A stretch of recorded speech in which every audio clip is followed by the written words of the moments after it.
Hello, everyone. This is Pierre Ferrari, President and CEO of Heifer International. Welcome. We are going to have a live chat with Daniela Ibarra-Howell, CEO of Savory Institute. And I think she has an incredible background. And one of the things I love about Daniela's background is that she is very grounded in the reality of farming, soil management, holistic management, et cetera. So I think you're going to hear some really interesting perspective on regenerative farming, which is a subject today. So welcome, Daniela. And I would like to start off with you explaining a little bit about the Savory Institute, its mission, its goals, the way you approach it. And then we can go on and talk a little bit more about what opportunities there are to cool the planet with regenerative farming. Thank you, Pierre. Pleasure to be here. Thank you to Heifer International for giving us a voice in this fire chat. Very exciting. I am the CEO of the Savory Institute. It's an organization, nonprofit organization dedicated to the large-scale regeneration of the world's grasslands through holistic management.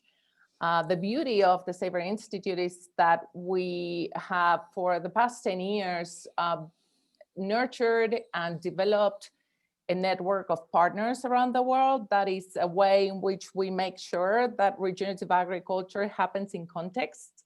And these partners, what we call hubs, are the ones doing the work and helping farmers and pastoralists and ranchers around the world do things a little bit better, more supported, more in line with this regenerative agricultural talk that has become center of agriculture in the past probably 5-10 years, but 5 years mainly. We have also a strategy, it's called the Land to Market program, in which once farmers and ranchers around the world start proving with data, with ecological outcome verification data, which is the methodology that continues to evolve and based on ecosystem health indicators, that those producers and the products that they bring to the world, food and fiber, can be differentiated and rewarded in the marketplace. So that is, in a nutshell, what we do. Mm-hmm. So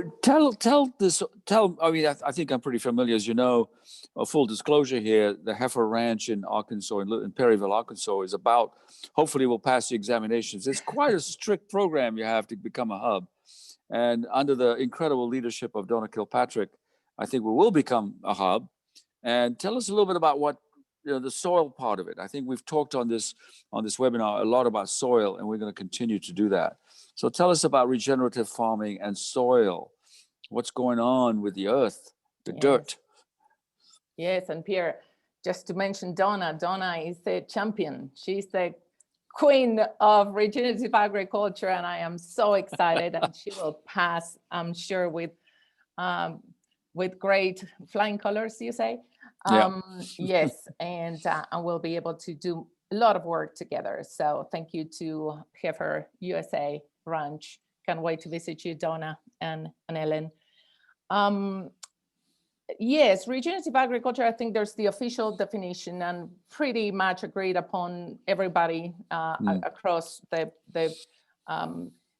nonprofit, government, business world, that is the production of food and fiber in ways that restore biological diversity, and a lot of focus on the health microbiology of soil, and we understand why, and its capacity to sequester carbon and hold carbon in place, which has become the dialogue tied to climate as nature-based solutions that can be the partners with cutting emissions in cooling the planet.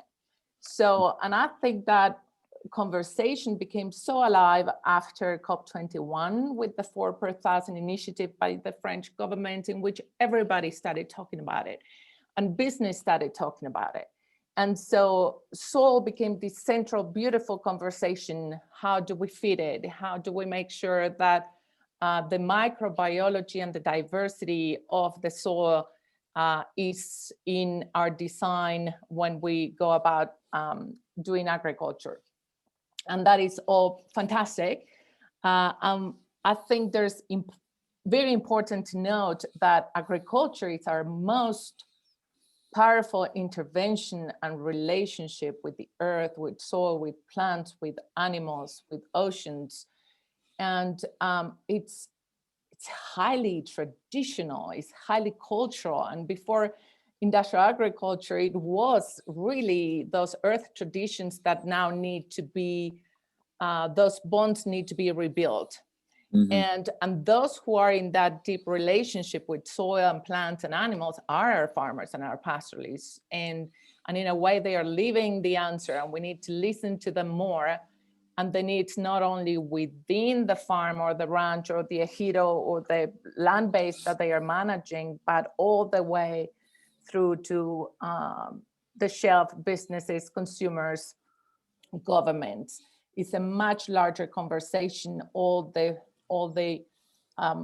signals and the incentives and the policies need to support what needs to happen at the ground level, and that capacity and infrastructure that needs to be in place for it to be the case and scale. So let me take you back to the ground and the soil itself and regenerative farming. And I'm going to ask you to get a little, not exactly technical, but all right, let's say I've got a few hundred or a few thousand acre ranch, and I've got several heads of cattle. What do I do? What happens? The cattle poop and they urinate and blah blah blah. What's going on? What do you recommend to do? Because I went to Alan Savory's ranch in Zimbabwe, Yes. and compared to the land that was not under his control, there was an amazing difference, right? There's an amazing difference in terms of the fertility of the soil, etc. But explain to folks what you actually propose we do or is done.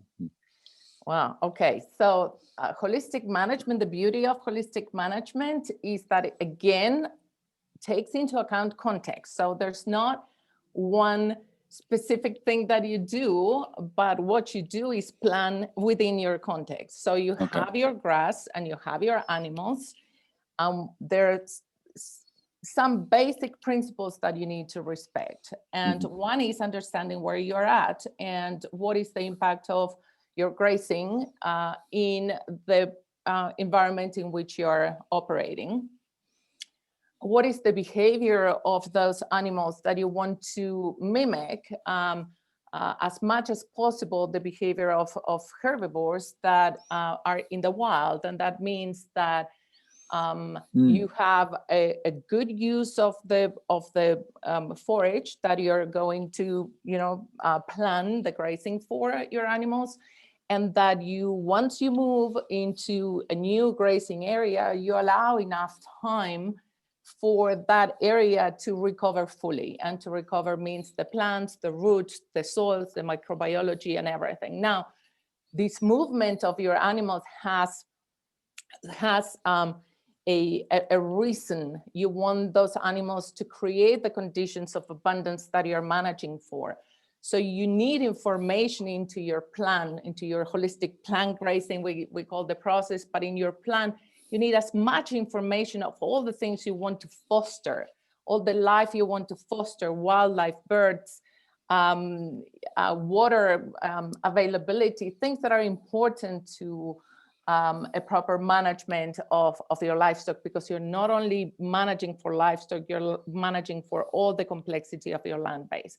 So allowing for that recovery of everything that you want to give life to, it's very important. There's a way to do, there's formulas that you use.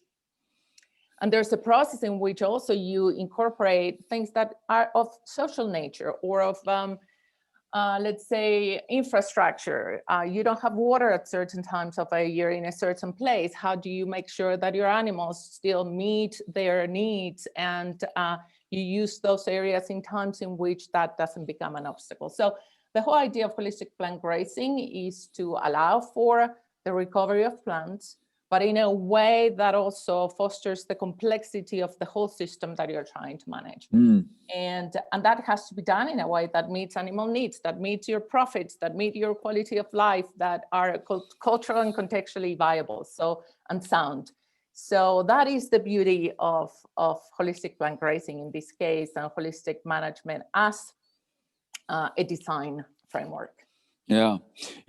As you know, we were working collaboratively in Senegal. And there, of course, you've got rain for 2 months of the year, at least in the area we were working, which is the Sahel. And but we felt, I think, as a group, that it was very possible to be very successful and regenerate what is dramatically overgrazed, almost dead soil, right? Yes. And so, do you have any insights on what we were thinking about doing? We didn't do it because there was some political problems, but that may get resolved. We'll see. Yeah. Yes, and Pierre, for the audience, when you say we, Savory and Heifer International working in Senegal, and there was first the whole social understanding of the context in which we were trying to support change and the capacity and skills. And also, I think we need to become a lot better at listening to the wisdom of those folks. Yeah. But once we had all that sorted out, the idea was, and it brought about quite a bit of commitment to shift and change in the ways they were doing things, a belief and trust that if we work together, we may be able to get better outcomes once they got the biological principles of recovery and grazing and animal impacts and all the things we needed to do at the ground level with those animals. They realized, okay, let's put together our animals and let's plan for a grazing in a larger area that allows for areas of this big ranch. I think it was around 80,000 hectares that we were managing. And we said, well, okay, let's start in 20,000. I think that was what the government wanted. And see what would we do here differently? How would we come together, bring our animals together, take care of making sure that they are at the right place, as we tend to say, for the right reasons, with the right behavior, and allow plenty of recovery after that.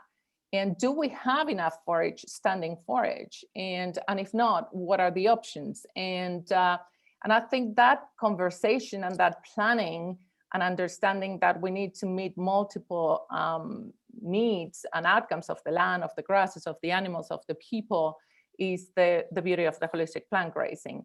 And just with one season of planning the grazing and working to increase the capacity and the skills and the conversations and the dialogues in that community, had incredible outcomes on the land, on the soil. The moment you start feeding that soil with dung and urine and all that, very little sparse grass that was there was utilized, and the conditions of the soil were created. So when rainfall came, everything sort of expressed itself a little bit better.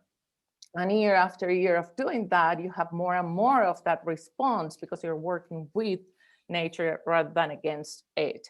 So for them, even seeing the outcome, the impact on the land of just a little bit more planning and conversation was enough to get them so excited, full of enthusiasm, and committed to the point that today they are still talking to the communities and their governments will want these. So I think it's quite fantastic, but we must not forget the social element as well. Yeah, no, that's very much part of Heifer's philosophy as well. So the reason I brought up the ranch, the Dolly Ranch back in Senegal, was that, for us, and for us, meaning the two of us, as well as other partners, this community, is that an example of getting to scale, right? Because one of the promises of this whole approach, because the extent of exhausted grasslands in the world is enormous, right? It's millions of hectares. Yes.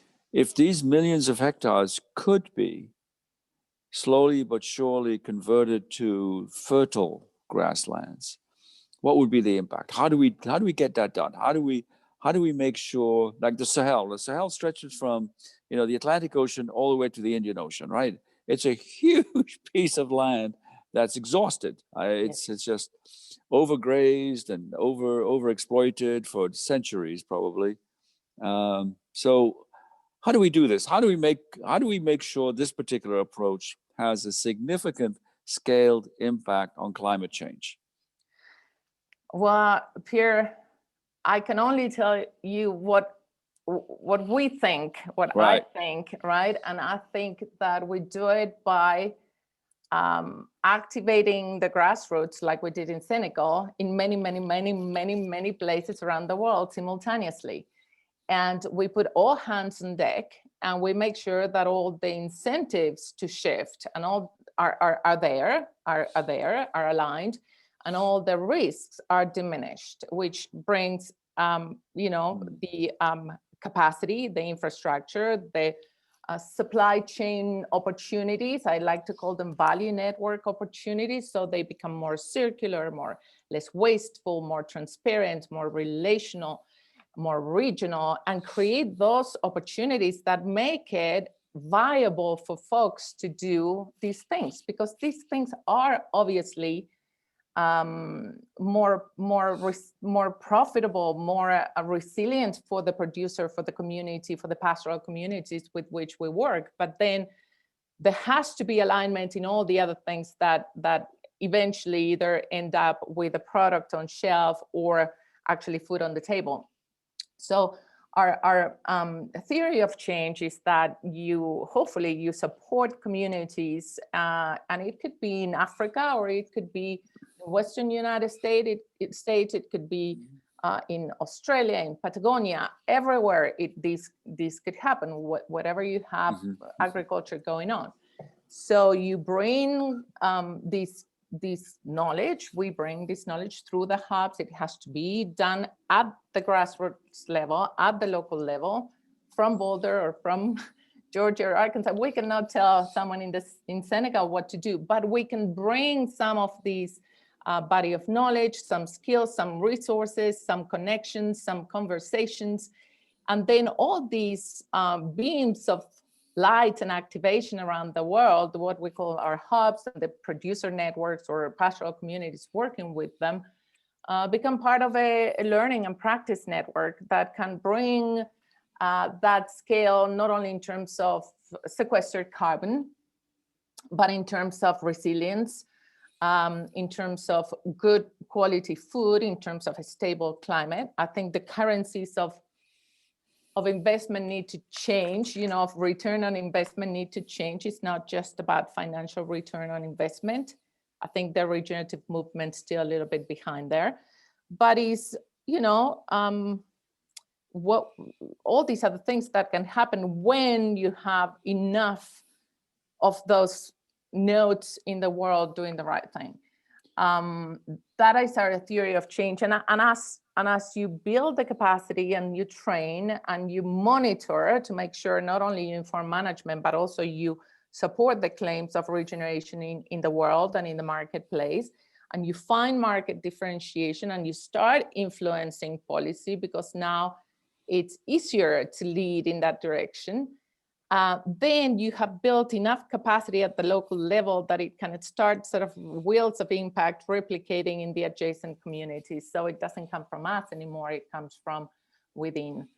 And that's what we're trying to do. Now we're 50 hubs strong. We have a goal of 100 plus special projects like the one in Senegal, in which we come new to a community and we build the capacity, and hopefully the outcome is perennial presence and perennial knowledge to continue on as a hub in the region. So the demonstration effect is really the core of the theory of change. If we can get it going, then I think the local community will say, well, we'd like to do that next door with another 100,000 or 500,000 acres, and et cetera.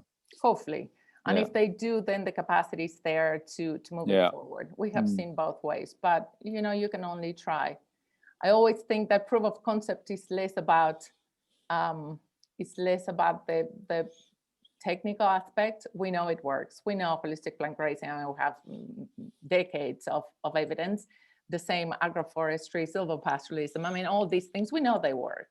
But proof of concept is, I think, more about the relationships and the character and the compatibility of the people that come together, right, to do things together. And so we have to make sure that we learn how to work with each other to advance these solutions. Social psychology is the core of it all, right? Are people willing to participate and play? Very interesting. the one of the questions that came up, just to bring it up right away, is that in the west of the United States, a great many invasive species have sort of taken over or are invading the land over there. How does regenerative farming work with that in terms of the the damage that these plants cause the land? Here I see invasive species or weeds or just a symptom, a way of the land, nature to tell us where we are in terms of ecosystem health. So like Will here is having Georgia says, nature abhors the vacuum, and that's true. The worst thing you can have is nothing.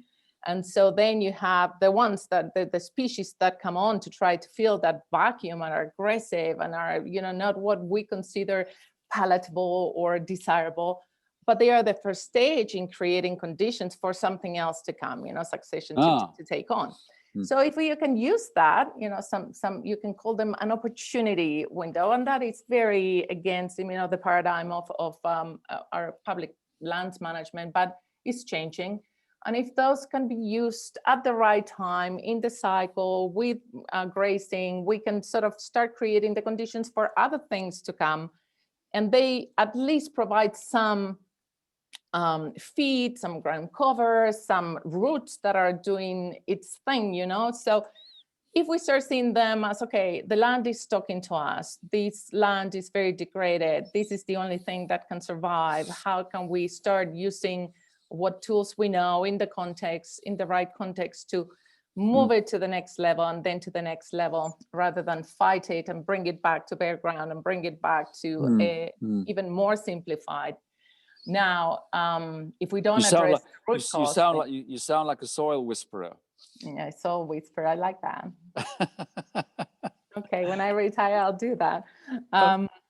Yeah, I think it's part of us understanding, going back to those bonds and that deep relationship with earth and soil and plants and animals, and understanding we're just one piece that happen to have more agency, and sometimes with our systems calling for efficiencies and volumes, and we talk a lot about these and speeds, we just don't have the patience to let the cycles of nature, work their way into it. And part of the design is allowing for that and de-risking that transition. Yeah. So in the work that you're doing on a policy basis, the soil, the importance of soil, you're right. I mean, if you talk about agriculture to the Secretary of Agriculture, et cetera, it's all about return on investment, the number of bushels they can get per acre, everything else. Nobody talks about, too few people speak about soil. What do you find? Are you finding that the awareness is changing, or what's going on there? Yes, the awareness definitely is changing. The conversations are all over around soil.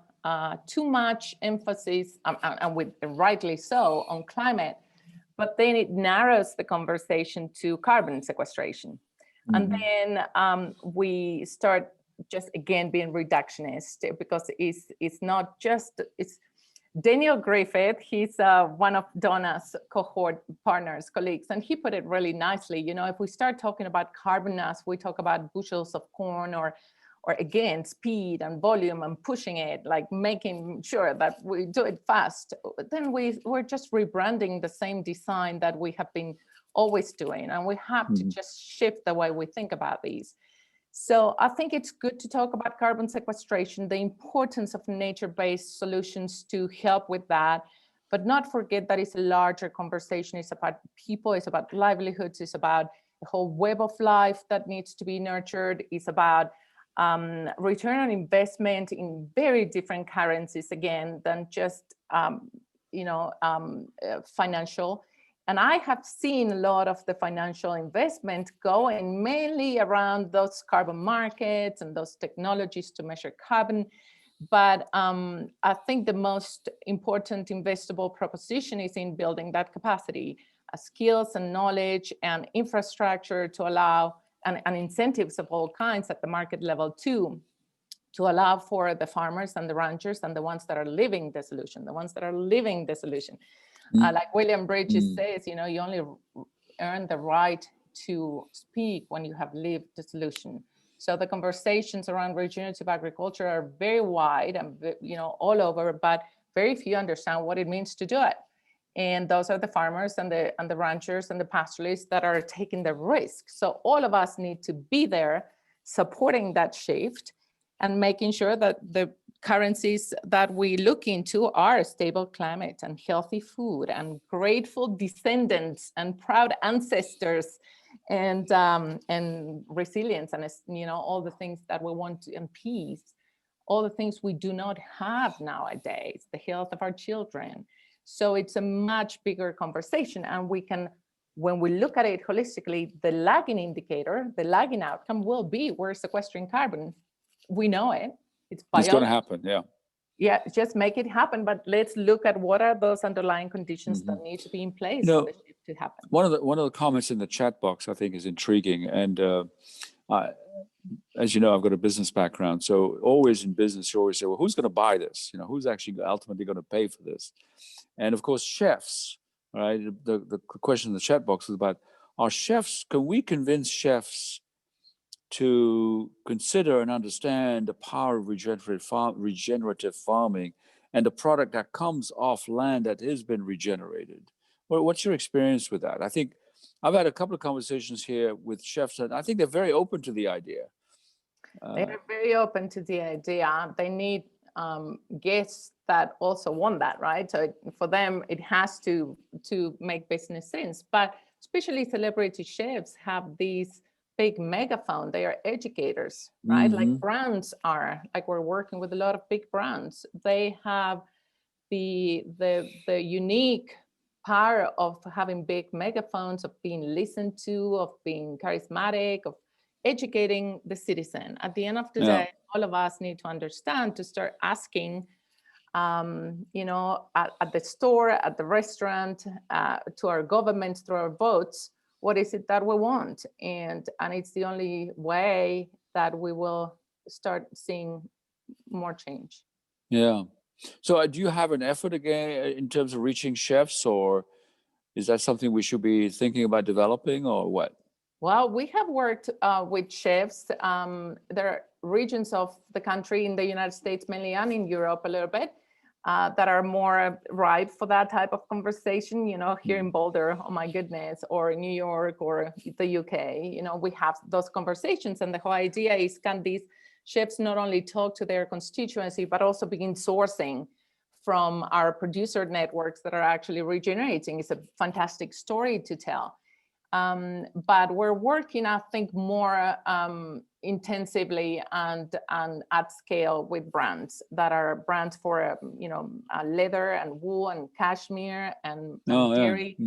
And they are really, because they have their own commitments, climate commitments and corporate social responsibility commitments. They need to figure out ways to answer to these questions, and they are looking into sourcing as part of that solution, not only in terms of creating unique pieces that are all, coming from regions or land bases that are regenerating, but also they're interested in the data that comes with that, because they can insert it into their own environmental P&L. So this would be wool, alpaca, that kind of thing. Wool, alpaca, leather, meat, cheese, milk. So we're engaging, and the beauty is that they need a certain amount of volume, and having hubs working with producer networks, or the brands themselves having their producer networks that they can say, hey, let's get on these new, let's listen to a few more tweaks that we can do to create better outcomes, and let's measure those outcomes. Then that allows them to then position themselves in the marketplace as a little bit more differentiated. Still much to be done, Pierre, but the things are starting to move. And if you go to our website, the audience goes to our website, you can see all the different brands, small, regional, all the way to big global conglomerates that are investing in bringing this shift. We need to invest a lot more, but at least it's beginning. And the conversations are happening. So I think we're coming to a close of our half hour, which is unfortunate. I think it could go on for several hours. But so we've discussed all the way from pooping and urinating all the way to high quality, high end goods at the other end of the value chain, as you call it, or the wealth chain. I forget what you call it, value chain? I like value web or value network. Value networks. Okay, yeah. That's what it is. So it's both an ecological value network as well as all the way to a high quality products that can be enjoyed by people. Yeah.